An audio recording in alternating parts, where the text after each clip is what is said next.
زباں پہ آئی ہے تو کہہ دیتا ہوں، دھرتی کے اندر ایک مذہب جس کا ہمیں یقین تھا وہ رافضیت کا مذہب ہے۔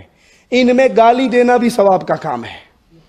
ابو بکر کو گالی دو ثواب ملے گا، عمر کو گالی دو ثواب ملے گا، عثمان کو گالی دو تمہیں ثواب ملے گا، حفصہ اور عائشہ کو گالی دو تمہیں ثواب ملے گا۔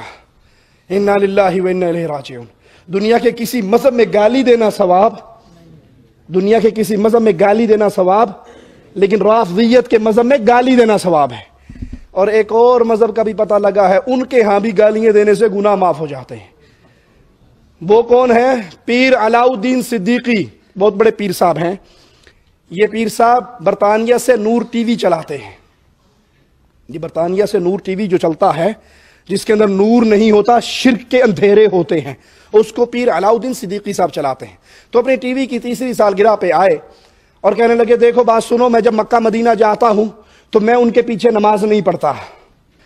اتھے کی کرنا ہے، اتھے کو بنا لو اپنا، لال شہباز قلندر کے دربار پہ چلا جایا کرو، وہیں پہ حساب کتاب برابر کر لیا کرو، یہاں آنے کی ضرورت کیا؟ کہا ہماری نماز نہیں ہوتی مکہ مدینہ والوں کے پیچھے، میں وقت سے پہلے نماز پڑھ لیتا ہوں، اور جب شیخ سدیس حافظہ اللہ، شیخ شریم حافظہ اللہ جماعت کرواتے ہیں، شیخ حذیفی حافظ اللہ جماعت کرواتے ہیں مکہ مدینہ میں، کہتا میں ایویں کھلوتا رہنا مگر میں نماز سے پہلے پڑھ لی ہوندی، میری اینا مگر نماز نہیں ہوندی۔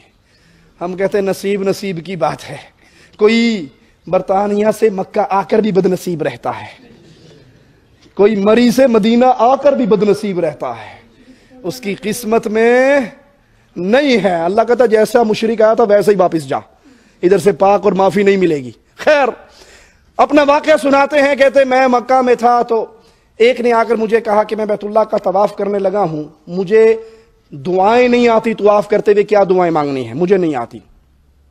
کہا میں نے اسے کہا کہ تجھے بسم اللہ بھی نہیں آتی تو بسم اللہ پڑھ کے طواف کر لے۔ انہوں نے کہا جی بسم اللہ بھی ماں نہیں آتی، مجھے بسم اللہ بھی نہیں آتی۔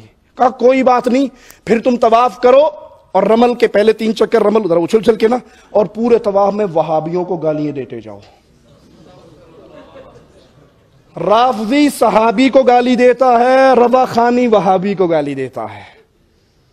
کہا پورے طواف میں گالی دیتے جاؤ، اچھلو، اور کہو وہابیو تہاڈی ایسی تیسی، وہابیو تہاڈی بنیاد رکھنے والے دی ایسی تیسی، یعنی محمد بن عبد الوہاب رحمۃ اللہ علیہ کو گالیاں دو، وہابیوں کو گالیاں دو، اہل حدیث کو گالیاں دو، اہل توحید کو گالیاں دو۔ پیر صاحب سے مرید عقل مند نکلا، وہ مرید کہنے لگا پیر جی میں بیت اللہ میں ہوں، میں طواف کر رہا ہوں، میں اللہ کے گھر میں گالی دوں؟ جو گناہ آپ یہاں بیٹھ کے کرو گے وہ گناہ ہوگا، وہی گناہ اگر آپ بیت اللہ میں جا کر کرو گے تو گناہ بڑا نہیں ہو جائے گا؟ گناہ بڑا ہو جائے گا نا۔ کہ آپ اللہ کے گھر میں آ کر بھی اس گناہ سے باز نہیں۔ حدیث میں آتا ہے اللہ کے نبی نے فرمایا ایک حاجی کو میں نے دیکھا جو اپنی کھنڈی پہ ٹیک لگا کے جہنم میں کھڑا تھا۔ صحابہ نے کہا اللہ کے نبی یہ حاجی کا کیا ماجرا ہے؟ کہا یہ حج کرتے ہوئے طواف کرتا، لوگوں کا سامان رکھا ہوا ہوتا، یہ اپنی کھنڈی میں ڈا کے کھینچ لیتا، اگر کوئی دیکھتا تو کہتا جی معلش غلطی ہو گئی، وہ کھنڈی میں اڑ گئی، میرا قصور نہیں، کوئی نہ دیکھتا تو قابو کر جاتا۔ اب یہ بیت اللہ میں چوری کر رہا، اللہ کو اس پہ اتنا غصہ آیا، اس کی کھنڈی سمیت جہنم میں پھینک دیا۔ اس مرید نے کہا شاہ جی میں طواف کرتے ہوئے وہابیوں کو گالیاں دوں؟ کہا ہاں۔ کہا مجھے گناہ ہوگا؟ کہا بے وقوف تیرے پچھلے گناہ بھی معاف ہو جائیں گے۔ میں نے کہا وہ ان کے پیچھے واقعی ہم نماز نہیں پڑھتے، تو کہنے کہ یہ غلطی ہے۔ اس نے کہا تم کافر ہو، اس نے کہا یہ غلطی ہے کیونکہ ساری دنیا پیچھے پڑتی ہے۔ میں نے کہا صرف ایک بات بتا دیں، صرف ایک بات، ساری دنیا کو یہ نہیں پتا کہ اس کنویں میں گدھا مرا پڑا ہے اور کئی مہینوں کا ہے، اور 2 کتے بھی ہیں اس میں، وہ ڈول نکالتے ہوئے پیتے جاتے ہیں۔ آپ نے خود دیکھا ہے اس میں 1 گدھا اور 3 کتے مرے پڑے ہیں، تو آپ پیئیں گے؟ نہیں۔ سارا جان پیتا ہے، تم کیوں نہیں پیتے؟ لما لا تشرب الماء من ذلك البئر، اس کنویں سے تم پانی کیوں نہیں پیتے؟ اس نے کہا کہ میں خود دیکھ رہا ہوں کہ اس میں غلاظت ہے۔ میں نے کہا ہم اس لیے نماز نہیں پڑھتے کہ ان کے اندر غلاظت ہے۔ میں جاتا ہوں، حضرات لوگ سنتیں پڑھتے ہیں، وقت سے پہلے میں سنتیں پڑھ لیتا ہوں،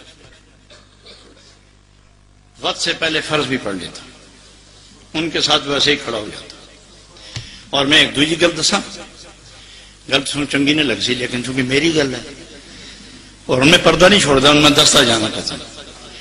ایک آدمی میرے کو پوچھا کہ جی میں نے کعبہ شریف سے دعاواں نہیں آمدیاں طواف دیاں تے کراں کی؟ لوگ کتاباں چکی پھرتے، میں وہ کتاباں نہ کس پڑھے آج تک تے لگ دیں دو تکے، نہ کتاب تے نہ حساب تے زبانی پڑھ، کچھ نہیں آمدہ، کچھ نہیں، واللہ سمت اللہ میں ٹھیک کہہ رہا ہوں۔ میں کہ تو کچھ بھی نہیں آمدہ، کچھ بھی نہیں آمدہ۔ میں کہ بسم اللہ بھی پوری نہیں آمدی، تو پھر بابیاں نو گالاں کٹدا پھردا، چل توڑی ایسی تھی، چلو توڑی ایسی تھی۔ تو پہلے رمل ترے رمل ہونے کے اچھل دے دوڑ دے، تو بھی اسے کرتا نال گالاں کٹی جا، توڑی بنیاد رکھن والے دی ایسی۔ دیکھیں یہ تو پھر گناہ اسی میں ہے، گناہ نہیں ہونے لگا تیرے پچھلے معاف ہو سن کہ اللہ فرشتے نے کیسی یہ سیان گیا میرے تے میرے نبی دے دشمنوں معاف کرو اس میں۔ حضرات اب میں پھر اعلان ببانگے دخل بڑے وثوق اور اعتماد کے ساتھ کہتا ہوں، میرا وہی عقیدہ ہے جو قبلہ پیر عرفان شاہ صاحب۔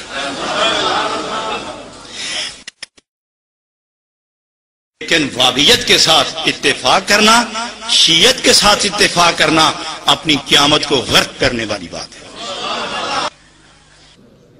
تو رافضیت صحابہ کو گالیاں دیتی ہے، ثواب کی امید رکھتی ہے، بریلویت وہابیوں کو گالیاں دیتی ہے، وہ بھی بیت اللہ میں جا کر طواف کرتے ہوئے اور امید رکھتی ہے کہ جناب ہمارے اگلے پچھلے سارے گناہ معاف ہو جائیں گے۔ انا للہ و انا الیہ راجعون۔